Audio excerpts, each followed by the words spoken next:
Ahí está. Vamos a platicar un poquito de... Empezamos. Vamos a platicar un poquito de China. Un poquito sobre lo que es su tendencia al capitalismo que ocurre en este tipo de lugares en Asia.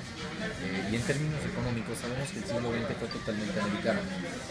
Todas las tendencias, toda la cultura, toda la economía se basó en la cultura estadounidense. En el siglo XXI, a raíz del crecimiento económico tan fuerte, de que se habla de que la India y China pueden llegar a ser una de las mejores potencias económicas a nivel mundial, ¿podremos decir que este sería su siglo, el siglo XXI?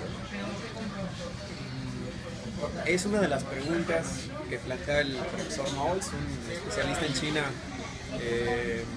en alguna universidad alemana, y él plantea eso, si el siglo XX fue el siglo de Estados Unidos, entonces hace la gran pregunta, ¿el siglo XXI será el siglo asiático, pero haciendo referencia a la gran potencia china? Las grandes aportaciones que hace el profesor Mauls están más que en dar respuestas, en abrir más preguntas todavía y en cuestionar el paradigma chino. Es muy difícil, la verdad es que coincido totalmente con el especialista, con el profesor Mauls, en cuestionar el modelo chino y en poner en duda severamente sobre el paradigma que estamos teniendo en Asia. Difícilmente podría pensarse que los valores culturales chinos podrían llegar a ser valores que asuma Occidente, por lo tanto en términos económicos sí es todo un ejemplo a seguir, pero difícilmente podremos pensar en China como el paradigma a seguir, por ende que el siglo XXI sea el siglo no asiático sino chino.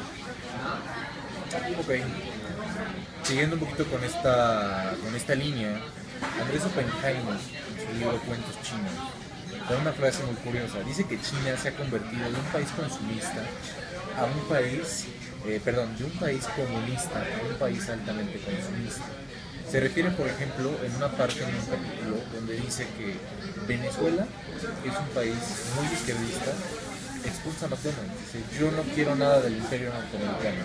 Y China, que tiene las mismas tendencias, lo que hace es, le abrimos la puerta, traemos inversionistas extranjeros, y eso incluye la gran parte de McDonald's. Quiere decir que China se ha vuelto más consumista que comunista.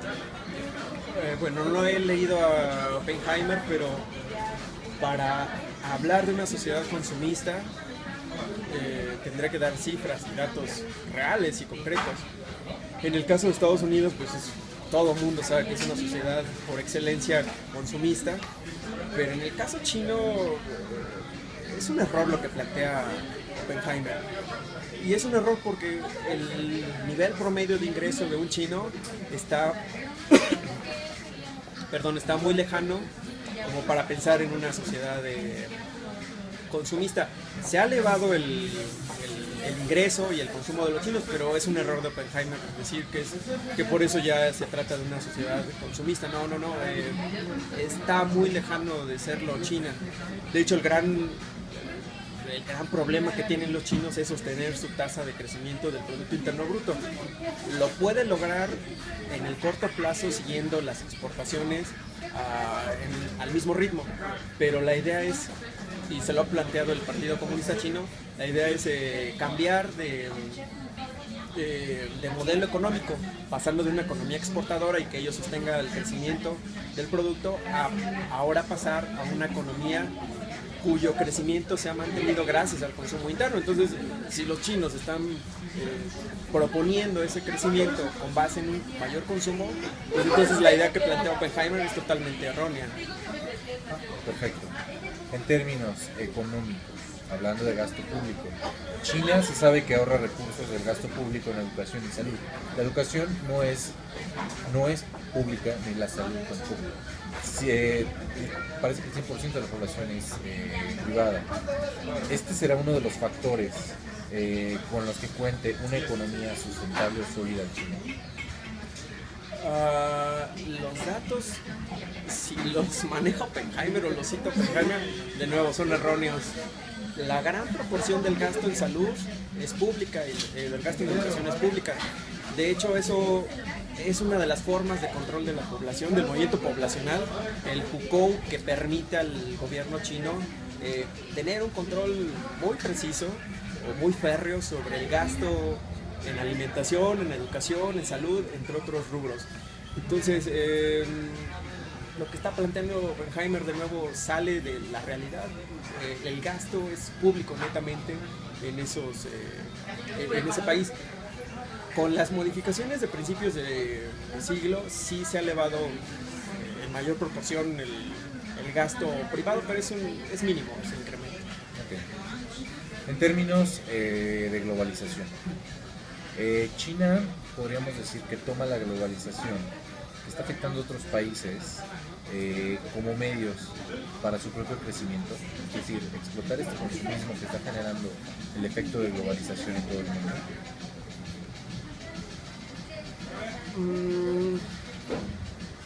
Para empezar, los chinos no están obligando a Latinoamérica a consumirle una gran proporción de sus exportaciones.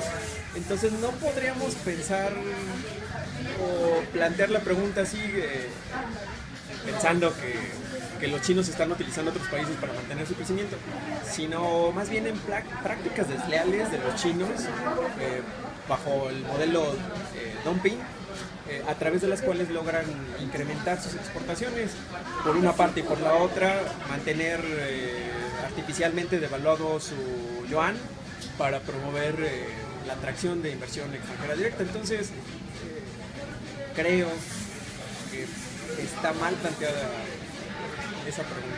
O sea, la idea es que los chinos están aprovechándose de manera desleal de otros países, pero no los están utilizando como una forma de obtener un mayor crecimiento. Nadie obliga a Latinoamérica a comprar productos chinos. Ok. Podríamos decir que ese capitalismo, esa forma de política que lleva China, nos podría afectar en caso de que hagamos algún tipo de tratado o llevemos algún acuerdo comercial con ellos. Sí, nos está afectando. El modelo, ojo, no es un capitalismo puro salvaje al estilo gringo, El capitalismo de los chinos es un denominado socialismo de mercado, que significa que la mayor parte de las actividades económicas en China están siendo controladas por el Estado, pero hacia el exterior, es decir, hacia el comercio exterior, hacia el intercambio comercial con el resto del mundo, está manteniendo prácticas capitalistas. Entonces, mientras que en la parte interna tiene un control férreo de diversas actividades, entre ellas las actividades económicas, en el exterior está manteniendo criterios capitalistas netamente. El problema aquí es que China está compitiendo de una manera desleal al mantener bajos costos de producción y bajos costos de producción para las empresas que llegan a China a abrir nuevos entes económicos, pero está obligada hacia el exterior a reducir las aranceles y a mantener un tipo de cambio de libre flotación. No lo está cumpliendo. Las quejas de la OMC, de hecho el propio Estados Unidos se ha quejado de las prácticas desleales chinas, porque ha mantenido este país devaluado artificialmente su yuan. Por otro lado, está obligada a reducir los aranceles a los países miembros de la OMC.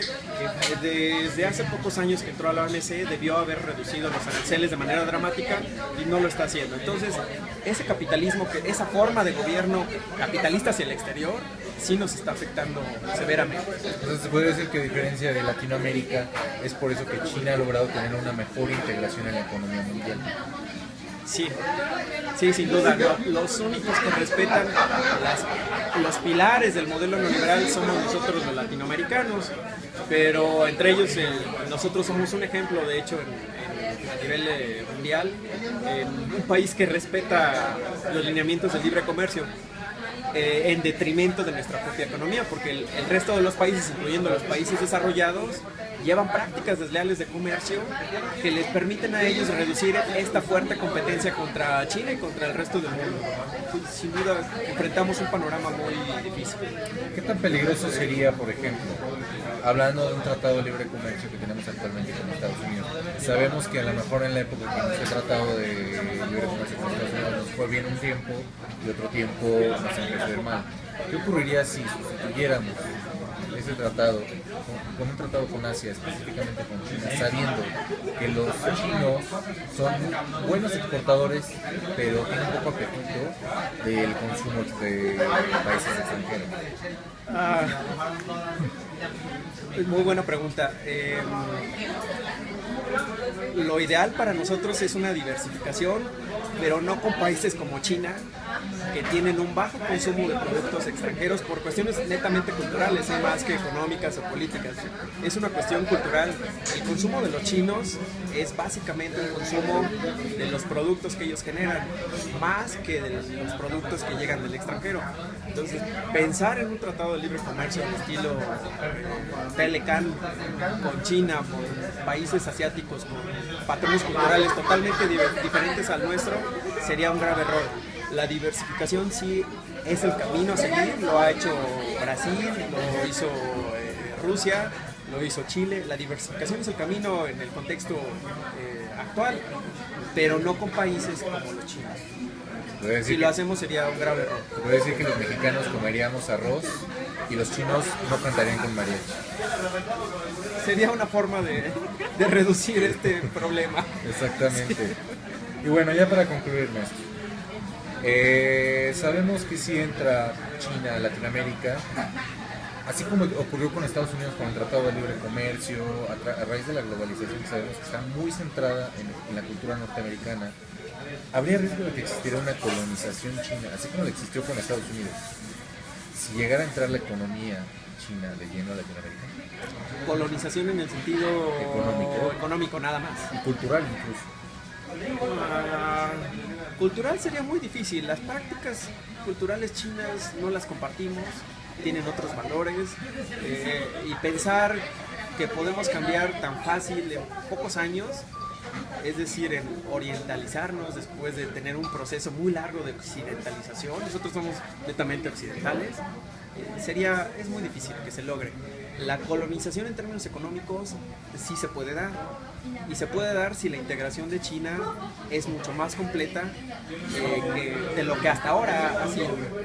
Sí, es un gran riesgo, pero lo tenemos que enfrentar. Estamos en un contexto de neoliberalismo feroz a nivel mundial y difícilmente podemos nosotros dar marcha atrás.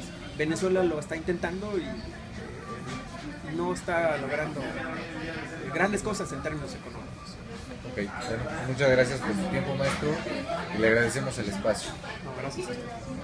Muchas gracias. Ya, córtale.